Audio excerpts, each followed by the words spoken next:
Good job, Charlie. We continue to work closely with the FBI on this investigation. Tips and leads continue to come in.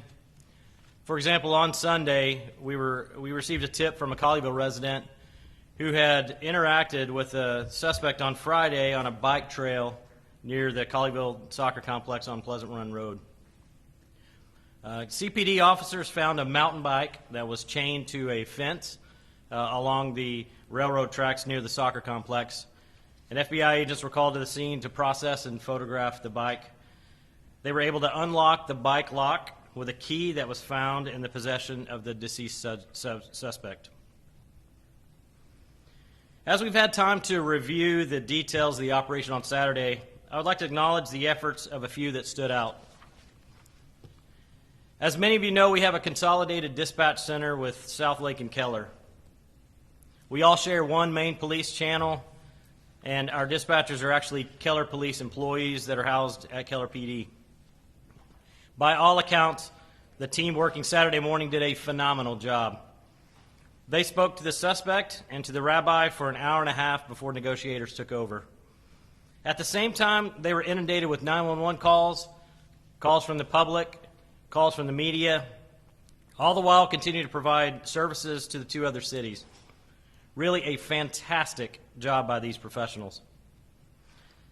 And as I said on Saturday night, the call originally came in as a disturbance. The first officer arrived on the scene at approximately 10:45 a.m., just 2 minutes after he was dispatched.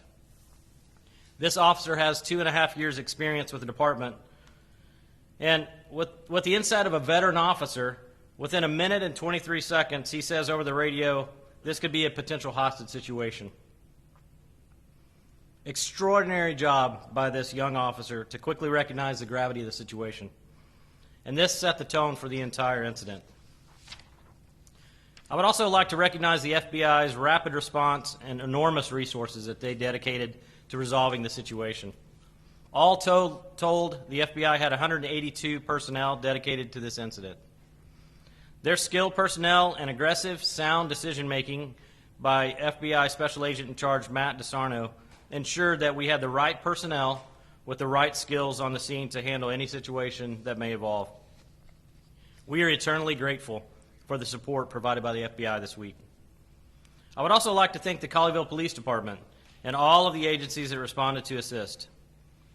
On-duty Southlake and Keller units deployed immediately when they heard the radio traffic, and soon our partners in SWAT, which also include Roanoke and Trophy Club, quickly made their way to the scene. In total, we had approximately 252 law enforcement personnel from 13 different agencies assist us, and many more city departments and volunteers. I won't take the time to thank them here, but we will be posting a list on our social media to ensure that we recognize their significant contribution. In closing, we live and work in a wonderful community. Our elected officials, city manager's office, and many city departments voluntarily deployed to provide support that day. We're also grateful for the support of the public, both in terms of providing tips and leads, but also for the outpouring of appreciation to the department. Thank you all. At this time, I'll hand it over to SAC Matt DeSarno for his comments and an update on the investigation. Thank you very much.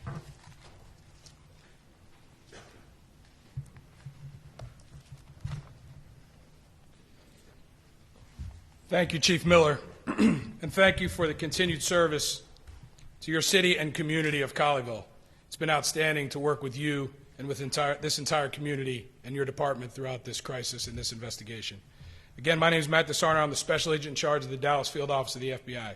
My area of responsibility includes Colleyville, and as the Chief just explained, we respond in force when the law enforcement community is in need. The synagogue hostage-taking in Colleyville underscores the continued threat violent extremists pose to religious institutions, particularly Jewish institutions and other Jewish targets. The FBI is and has been treating Saturday's events as an act of terrorism targeting the Jewish community. It was committed by a terrorist espousing an anti-Semitic worldview. It was intentionally targeted in a selected location, the Congregation Beth Israel Synagogue. Our thoughts remain with the victims and their families. Our thoughts are also focused on the entire Jewish community. We recognize that the Jewish community in particular has suffered violence and faces very real threats from across the hate spectrum, from domestic violent extremists to foreign terrorist organizations. And because of that, the FBI considers the enduring threats to the community to be among our very highest priorities. The Colleyville attack is a terrorism-related investigation in which the Jewish community was targeted, and the investigation is being led by the North Texas Joint Terrorism Task Force. As the FBI responded to the Colleyville Police Department's request for assistance on Saturday, and before Malik Faisal Akram ever made a single demand to law enforcement, he committed a felony under Title 18, United States Code, Section 247, when he forcibly kidnapped 4 hostages while they exercised their right to worship at Congregation Beth Israel. This is a federal hate crime. As negotiators began to engage with Akram, he repeatedly demanded the United States release a convicted al-Qaeda terrorist in exchange for the safe return of the hostages. In doing so, his actions clearly met the definition of terrorism as defined in Title 18 of the United States Code, Section 2331. As my team learned these initial facts, we immediately opened an international terrorism investigation. Let me be clear here. This was both a hate crime and an act of terrorism. The FBI has primary investigative jurisdiction for both of those violations. The FBI's top mission priority remains to protect the United States from terrorist attack. In this case, we brought every tool to bear towards that end, and we continue to do so. On Saturday night, I explained that an independent investigation of the shooting incident would occur. While the results of that review are not final, today I am able to confirm some key details of the final moments of the hostage crisis. As the hours passed and Akram's behavior changed, he wasn't as communicative with the negotiators. He became combative and issued ultimatums and deadlines. As my leadership team and I were making this assessment, Rabbi Charlie and the hostages seemed to have come to a similar conclusion. And just after 9 p.m., 2 near-simultaneous plans of action unfolded. I authorized the FBI's hostage rescue team to make entry into Congregation Beth Israel on the south and west sides of the synagogue. As the teams approached, FBI Dallas SWAT encountered the 3 remaining hostages running from the northeast exit of the synagogue. The teams continued moving to the synagogue and made entry into the building. Akram's death was a result of the deadly force employed by the FBI. I'd like to take an opportunity to highlight the work of the crisis negotiation teams throughout this incident. The professionalism and expertise of the negotiation team, combined with the composure and judgment of the hostages, set the conditions for a successful resolution. This included the negotiated release of 1 hostage shortly after 5 p.m., and it facilitated the tactical delivery of food and medical aid to the hostages during the crisis. Rabbi Charlie and the other brave individuals who were held hostage are survivors, and they are heroes. This remains an ongoing international terrorism investigation. While I'm limited in the information I can provide in order to maintain the integrity of that investigation, I will confirm that we continue to coordinate with our international partners through our FBI legal attaché offices in the United Kingdom and elsewhere. We continue to work with our intelligence community partners to learn as much as we can about Akram, his associates, and his motivations. We are following up on a high volume of viable leads, as this is an evolving investigation into a terrorist who crossed global boundaries and who was not known to and did not have prior contact with U.S. intelligence or law enforcement authorities. We are rigorously conducting analysis of Akram's associates and media, including his personal devices and online accounts. We're working hard to learn more about how Akram acquired the firearm he possessed, and of note, specifically, no explosives were recovered at the scene. To date, we've had significant success in tracking Akram's movement and identifying persons with whom he interacted while inside the United States. This includes from the time he landed in New York on December 29th until he entered the Congregation Beth Israel Synagogue on January 15th. I'd like to thank our partners, to include the New York City Police Department, the Dallas Police Department, the Fort Worth Police Department, and of course the Colleyville Police Department for their assistance in these efforts. I'd also like to thank the members of the public who voluntarily provided critical information in getting us to this point. The FBI is particularly skilled at amassing and mobilizing resources in response to a crisis such as this. In Dallas, we responded immediately with agents and analysts. Our victim specialists arrived to stay with family members as the hours passed. Our Dallas Critical Incident Response Team, including crisis management coordinators, SWAT, evidence response team, and crisis negotiators mobilized.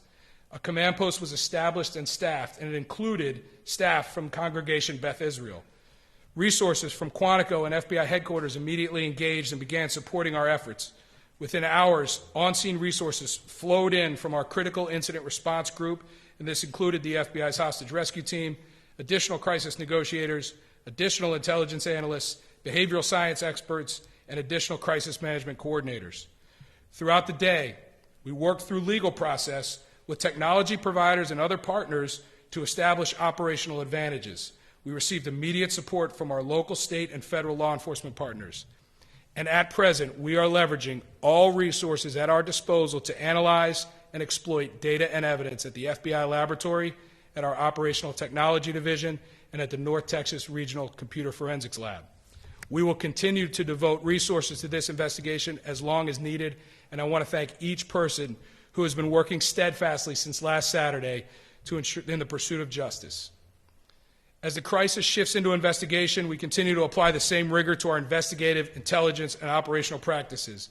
It's what the American people expect, and it's our FBI mission to protect the American people and uphold the Constitution of the United States.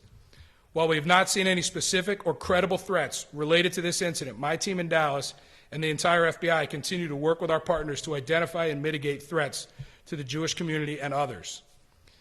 Members of all faith communities should not have to be worried about the threat of violence at their services. Since Saturday, my colleagues around the country and the leadership of the FBI have been engaging with the Jewish community to provide updates, to reaffirm our commitment to protecting faith communities, and to highlight available resources. The FBI and our partners at the Department of Homeland Security have significant, valuable training and awareness resources available both online and directly through our field offices across the country.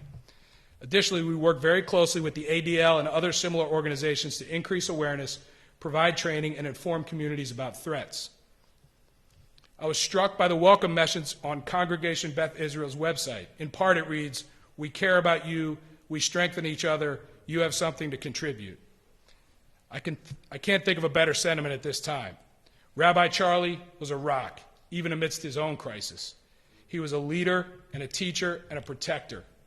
He provided safety, orchestrating a daring, successful escape. Personally, his conduct throughout the day provided me with a level of comfort and confidence that is difficult for me to explain. Rabbi Charlie, the heroes you were with, your congregants, your families, have endured unspeakable trauma. We care for you and we seek to strengthen you. And as you have shown us your strength, we hope to do the same for you. Thank you. Thank you. I'd like to invite Rabbi Charlie Citron Walker to the podium.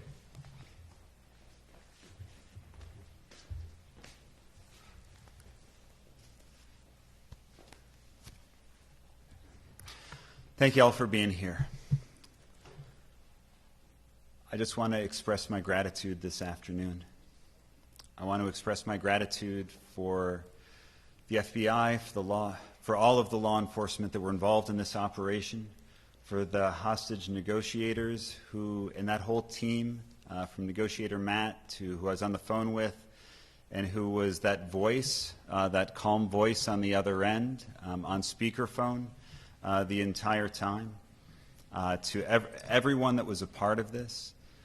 I want to thank Chief Miller and the Colleyville PD because, and in addition to thanking Chief Miller, I also want to thank Mayor Richard because, as I was just telling him before we came in, because of, right, I've been around here for a while, and he was the first mayor to establish a ministerial alliance, an opportunity for clergy and city officials to come together and meet on a quarterly basis. We would get regular updates from police and fire, and so many updates about all the construction, right, Jerry?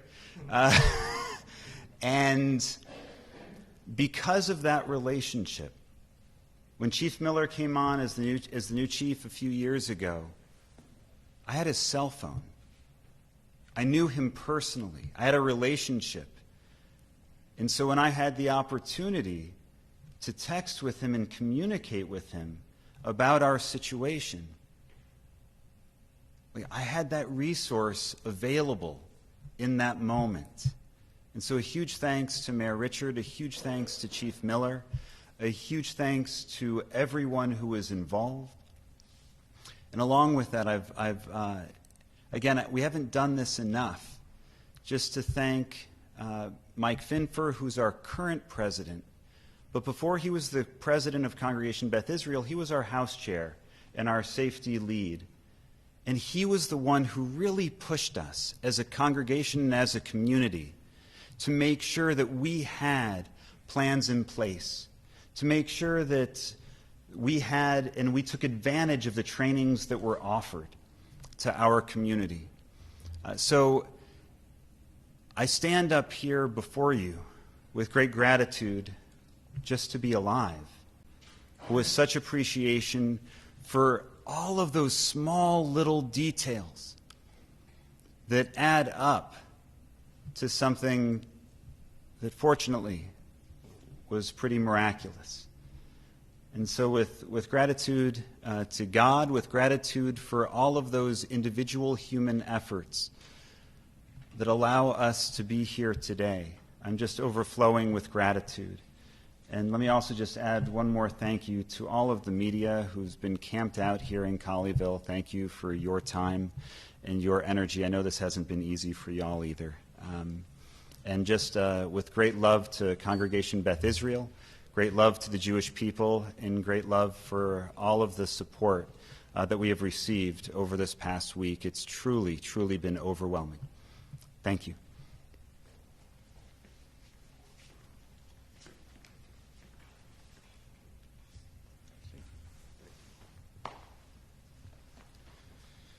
Okay, we do have a few minutes for questions if there are any.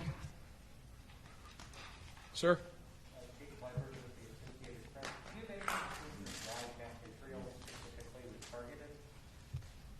Is that a question for me? Yes, sir. Okay. Yeah, so the question, Jake, is why Beth Israel specifically was targeted? Yes, sir. We do have information about that. I think what I'll say here is that we think that Akram was seeking the release of a convicted terrorist who is in federal prison. I didn't on Saturday night, and I don't intend now to give that person any further notoriety. But it was his belief that Congregation Beth Israel was the closest synagogue to where that prisoner was being housed at FMC Carswell. Mr. Sarno? Sean. Thank you, sir. Can you talk about why the 60 or 70 folks from Quantico came in? Certainly, you have an elite SWAT team right here in Dallas FBI, as well as the surrounding agencies that are working with you. I could talk a little bit about that, Sean. So Sean's question is, why do we bring in the team from Washington? So, like I mentioned earlier, this was both a hate crime and an act of terror. We learned pretty early on that this was an active hostage situation. That team in Quantico is called the Hostage Rescue Team. They are the best team in the country, maybe in the world, in conducting what is the most dangerous law enforcement activity that exists, which is a hostage rescue. Dangerous both to operators and to hostages for obvious reasons. So we made the decision very early in the day, almost immediately after being notified that we had an active hostage situation, to engage with our critical incident response group, let them know what we had, ask them for help, and then they determined that they needed to send 2 full teams down here. How long did it take them to get here from your first call? From first call, about 6 hours they were here. They were ready to rock in 6 hours. They were on the ground here in shorter time than that, but it was a quick mobilization. I think it kind of demonstrates the ability of my organization that when there is a crisis, we can mobilize resources and get them halfway across the country relatively quickly. Thank you, Sir. You mentioned how the escape coincided with your forced entry plans. Yes. So did you know that the rabbi and the other hostages were going to come out? I mean, was there any kind of communication or timing about this? Was it just a complete coincidence, or what can you say about that? I would not say it was a complete coincidence. What I would say is that we felt like we had pretty good situational awareness from my position with the negotiators and the other awareness tools that we were employing. The hostages had even better situational awareness than we did because they were inside of there.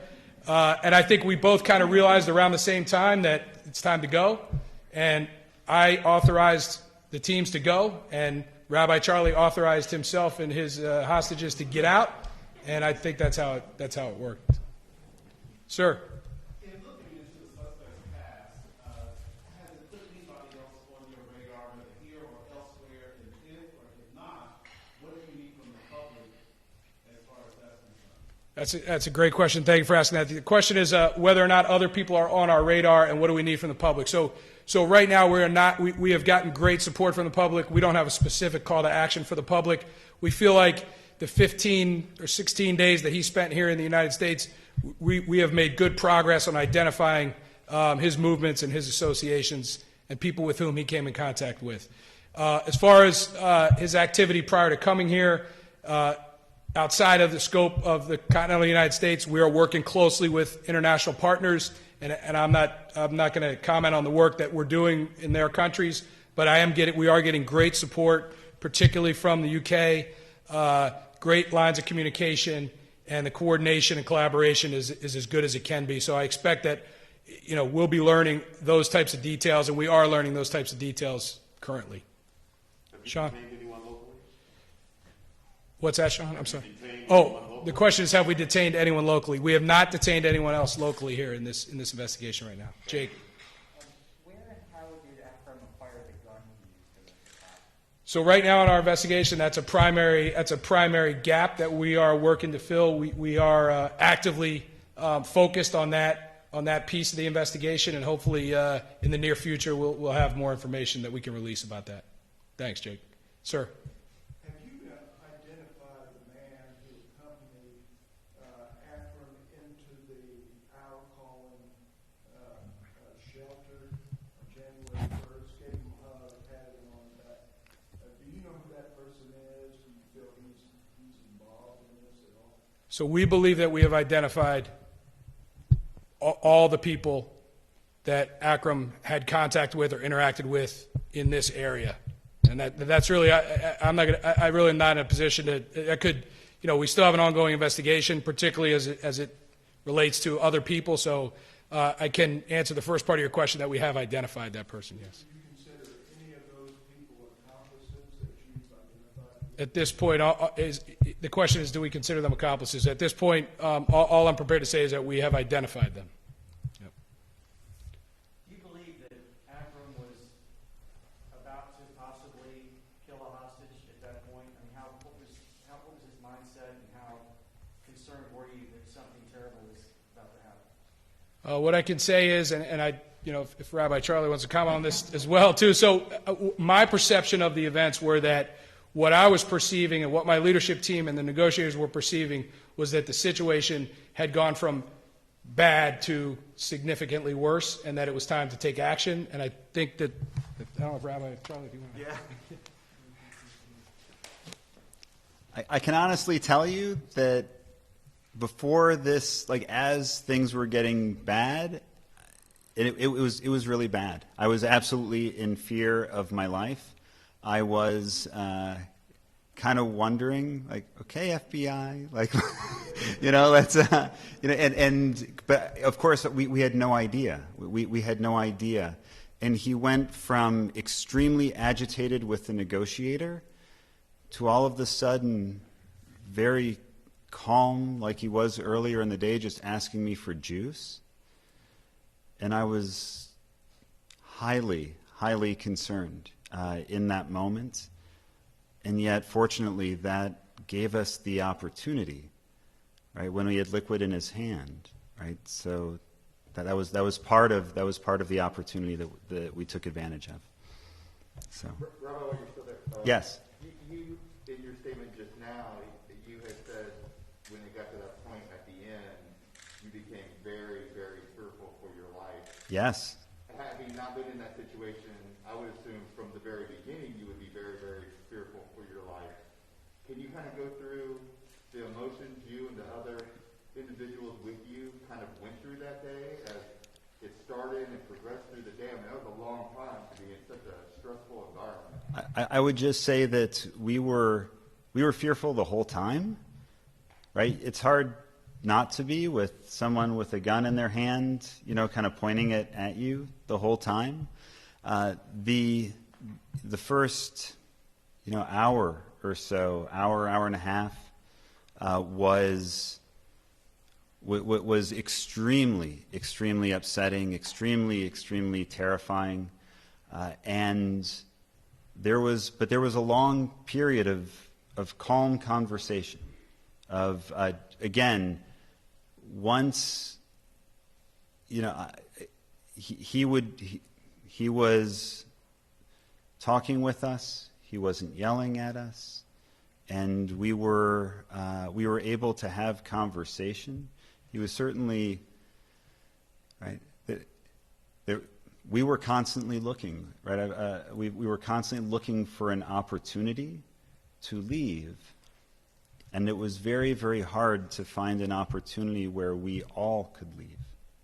Right? That was kind of something in all of our minds, right? None of us could imagine one person going and leaving the others behind. And so it took a very long time, and we were very fortunate in many ways, right? And when the opportunity presented itself, we were able to take advantage of it. But it was pretty on edge all day.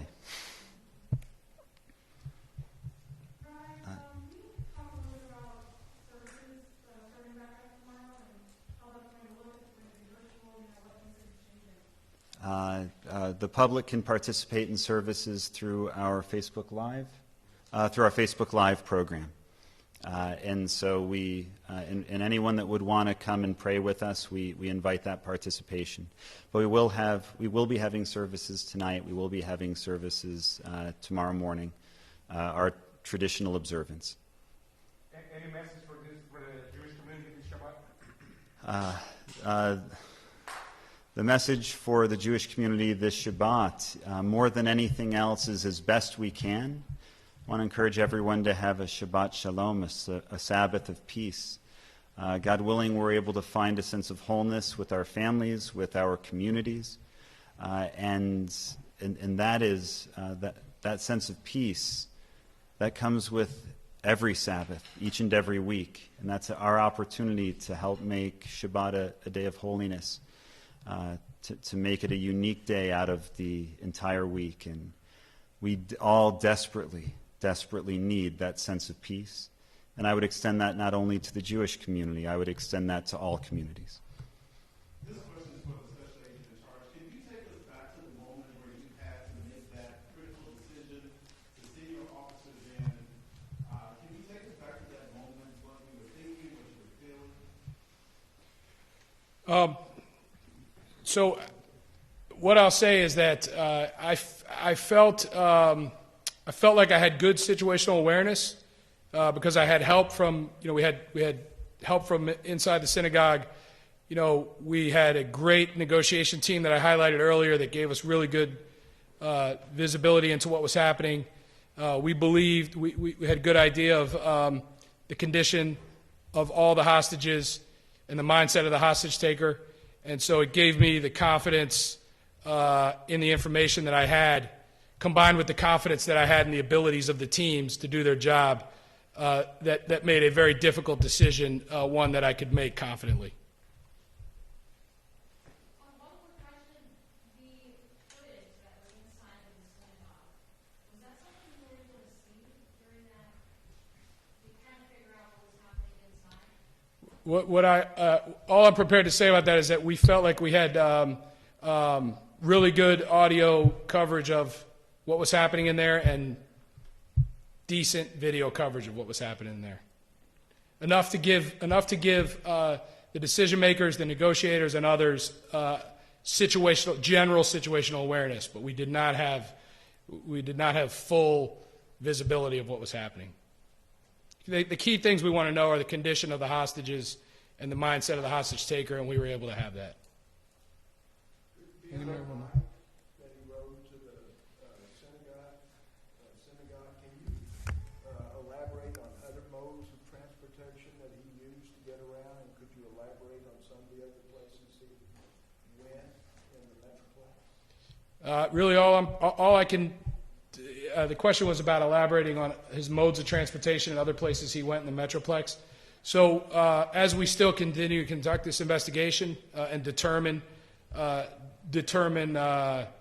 exact all those things, and we have pretty good fidelity on those things, but I'm not at this point prepared to talk specifically about identifying associates or contacts or those types of. It's just investigative details I can't discuss right now. We'll take one more question. Sir, just relative to his motive, I mean, is it your belief that when he got on a plane in London, that was his goal from all along to do what he ended up doing? Or did along the trip somewhere did he decide to do this? So, the statement that I made earlier about his motives is where we are right now, that we believe that he committed an act of terror based on an anti-Semitic worldview in order to secure the release of a convicted terrorist. That's what we believe. That's what we believe was his motive. From the beginning of his travel to here. That's what you said. What I'll say about his motive. Yeah. All along that was the motive. What I believe, I don't know when that motive came about, if it was 7 years ago or 2 days before the attack, but that was the motive for conducting the attack. Is there a clear indication of his connection to the individual he wanted released? So the individual he wanted released is a convicted terrorist that foreign terrorist organizations in the past have tried to negotiate the release by exchanging American hostages for that person's release. So he is aware, certainly aware, but I'm not aware of any personal connection to that person. All right. Thank you, everybody.